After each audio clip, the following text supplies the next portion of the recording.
So I'm out at a park today, outside instead of staring at my computer screen, consuming social media content, which is the point that I want to make today. It's what I want to talk about.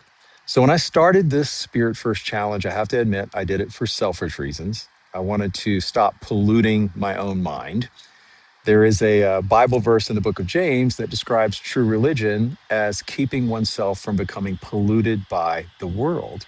And that's exactly what consuming all of this negative news content on social media feels like. It feels like pollution. It's ugly, it's heavy, it makes me feel dirty on the inside whenever I'm done. And so my original goal was simply to replace that pollution with something cleaner for my own sake. But then this morning, I realized that this challenge is much bigger than that.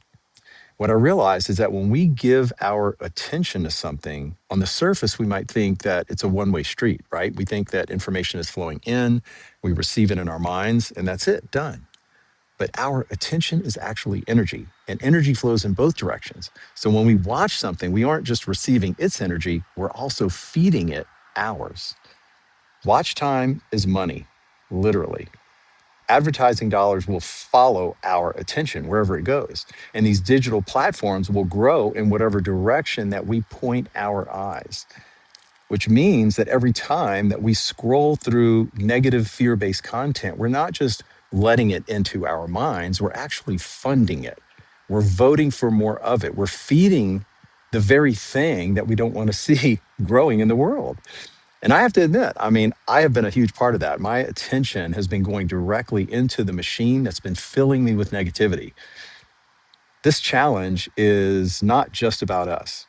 Every morning that we choose spiritual content, like this morning, I went outside and walked around surrounded by, the nature of God and living things instead of man-made things, instead of focusing on negative social media content, we're actually doing three things at once, right? Number one, we're adding something positive to our own inner world. Number two, we're subtracting our energy from feeding something negative in the outer world, basically starving it of the attention that it needs to grow. And number three, we're feeding our energy into something else that's positive, content that contains hope and faith and truth, giving that the fuel and the food it needs to flourish. So, anyway, that's my takeaway from day number 13. And that is where we focus our attention is about more than just ourselves. So, what about you? What would you choose to focus on today if you knew that your attention would make that thing grow? Drop that in the comments below. I would love to get your feedback, and I'll see you on the next video. Bye.